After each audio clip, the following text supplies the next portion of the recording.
The Vanguard. Chapter 4. The Accident.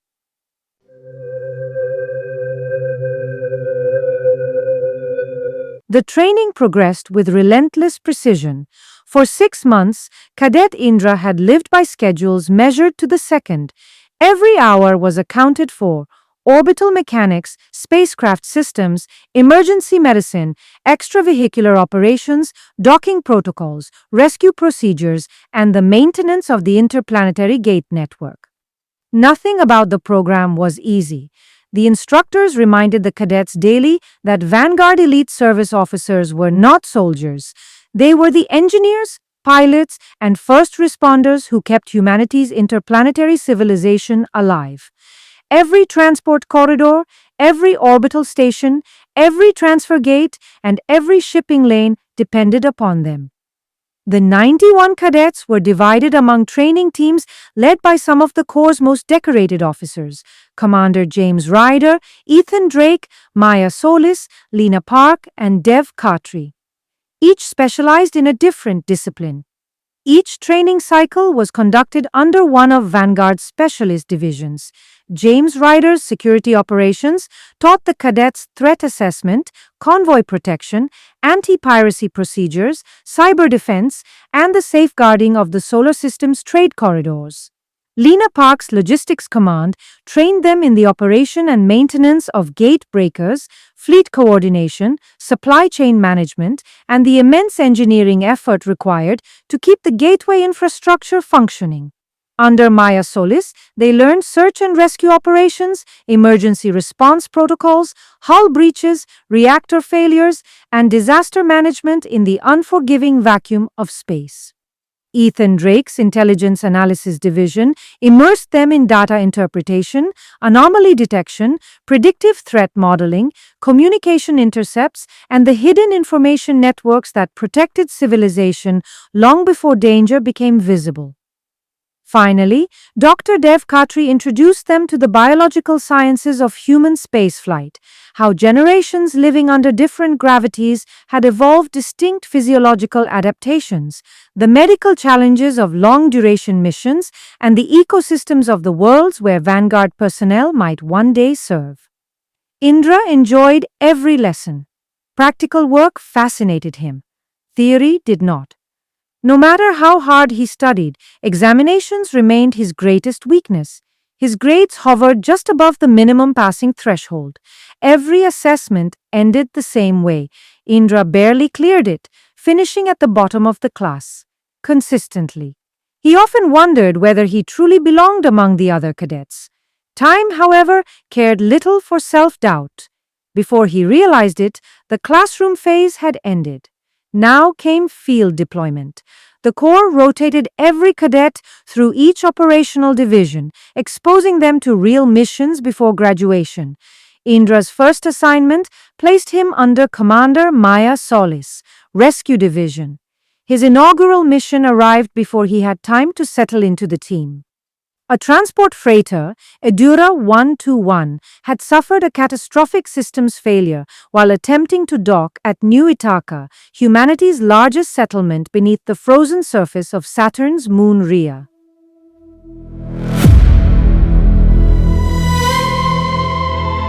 Across the Muverse.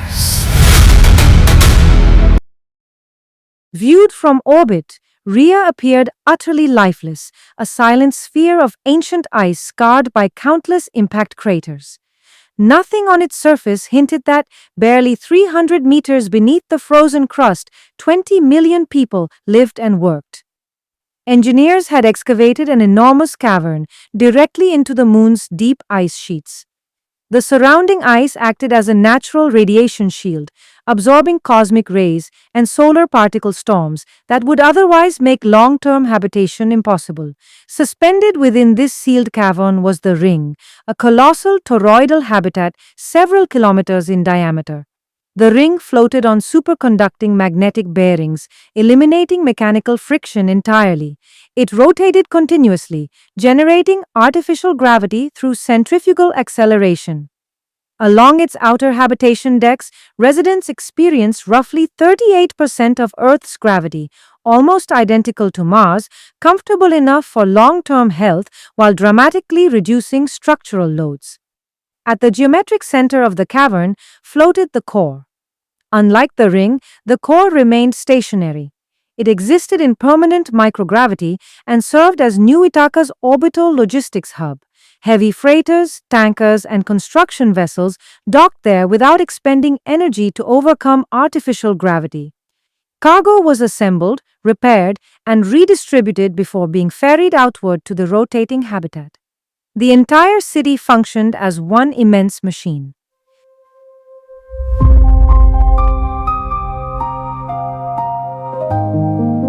"We've received confirmation," Captain Longville Nigel announced as the rescue team assembled inside the operations bay. A holographic projection of Edura 121 rotated above the briefing table, sections of its hull flashing crimson. "The crew of Edura 121 is alive." A collective sigh spread through the room. "But the vessel lost attitude control during final approach to New Ithaca. We don't know why." The hologram expanded, revealing the ship tumbling slowly through space. "It is no longer on a stable docking trajectory." Indra remained silent. Born on old Earth, he had grown up beneath blue skies and oceans. Even after months of training, he still struggled to comprehend the sheer scale of humanity's expansion. Entire civilizations now existed inside moons. Cities floated in free space. Children were born who had never seen Earth. New Ithaca was among the greatest engineering achievements in human history. More than 20 million people called it home. Yet beneath its prosperity lay a growing crisis. Over the past year, an alarming number of spacecraft attempting to dock at the core had suffered unexplained navigational failures. Guidance systems reported conflicting sensor data. Docking computers behaved erratically. Pilots described brief losses of control before impact. No common cause had ever been identified. Insurance premiums had skyrocketed. Commercial operators increasingly refused to dock at RIA. For a city whose economy depended upon exporting liquid hydrogen, refined deuterium, oxygen, and potable water harvested from the moon's vast ice reserves, the consequences were devastating. Trade had fallen sharply. Entire sectors of the economy were beginning to collapse. The mayor of New Ithaca had declared the docking anomalies a planetary emergency. Indra's thoughts were interrupted by Captain Longville Nigel's voice. "Rescue Division, prepare for deployment."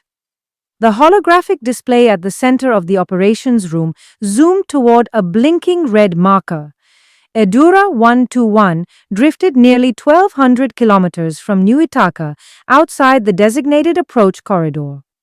Nigel stood beside the tactical table aboard RSV Aegis, Vanguard's rescue command vessel permanently stationed inside New Ithaca's zero-gravity core. Around him, flight controllers monitored dozens of telemetry feeds while engineers projected intercept solutions across the chamber. "The freighter has crossed the safe docking envelope," Nigel said. "Primary objective remains unchanged. Recover the crew." His eyes settled on Indra. "Cadet, you'll take Interceptor 3. For a heartbeat, Indra simply stared. His first operational mission, his first real rescue. Before Indra could respond, another voice broke the silence. "Sir." Captain Nigel turned. Cadet Ramke stood at attention. "Permission to speak, Captain." "Granted." "Sir, if I may, I'd like to volunteer for the intercept mission." A brief silence settled over the command deck. Nigel's expression hardened. "Are you questioning my assignment, Cadet?" Ramke hesitated. "No, sir. I only meant that I gave the order." Nigel's voice cut through the room with military precision. "Cadet Indra will fly the interceptor." "Yes, sir." Ramke immediately straightened. "I understand."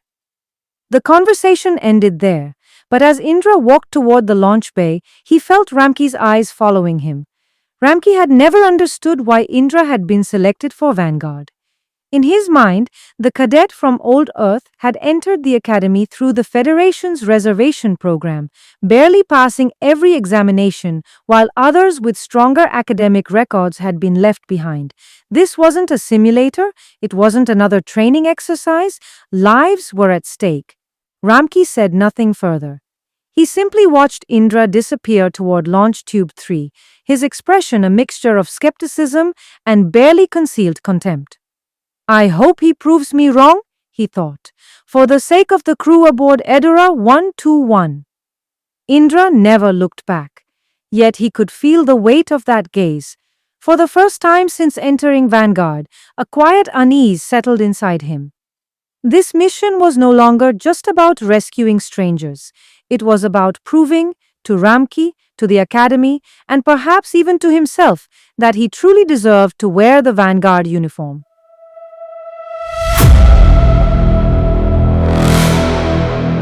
Minutes later, the compact interceptor rested inside Launch Tube 3 of Aegis.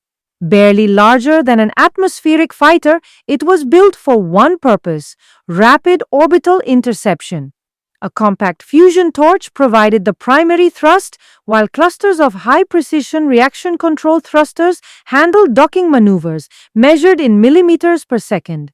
The magnetic clamps released. Launch authorization confirmed. Mission control announced. The electromagnetic catapult hurled the interceptor clear of the carrier. The stars exploded across the canopy. Behind him floated New Ithaca, its immense rotating ring glowing beneath Rhea's translucent ice crust.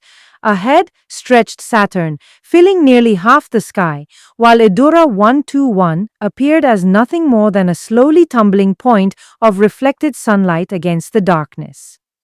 Inside the command center aboard Aegis, Nigel watched the telemetry update in real time.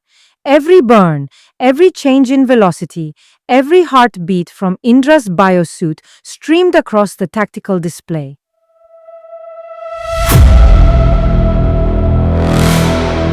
Indra's fingers hovered above the flight controls. Rescue Edura 121. The words echoed inside his helmet. In space, drifting was another word for dying. There were no brakes, no roads, no friction, only gravity. If a powerless spacecraft wandered onto the wrong trajectory near Saturn, orbital mechanics would carry it toward an endless chain of increasingly hazardous encounters. Interceptor 3, this is Aegis Command. Nigel's voice came through the comm. I need an intercept solution. Indra expanded the orbital navigation display. Edura 121 flashed as a rotating red icon, tumbling end over end while slowly descending toward Saturn's outer ring plane. Status of life support? Primary oxygen tanks are venting, Nigel replied. Estimated survivability, 38 minutes. Indra took a slow breath. Training replaced panic. Orbital vectors blossomed across the display. We cannot approach directly, Captain. Explain. If we thrust straight at them, our exhaust plume could damage their hull. Even a slight mismatch in relative velocity would send us past them at several meters per second. We'd lose the rendezvous. He highlighted a transfer orbit beneath the freighter. We'll first lower our orbit to gain velocity, overtake them from below, then perform a retrograde burn to match vectors.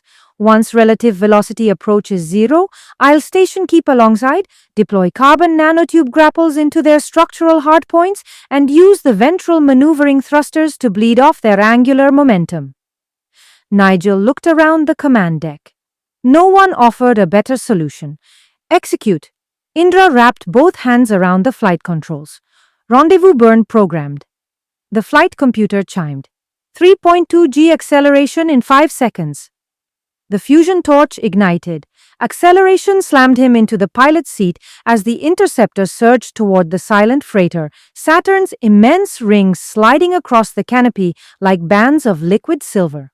Somewhere ahead, a dying spacecraft waited, and for the first time in his life, everything Vanguard had taught him would be tested against the unforgiving mathematics of space.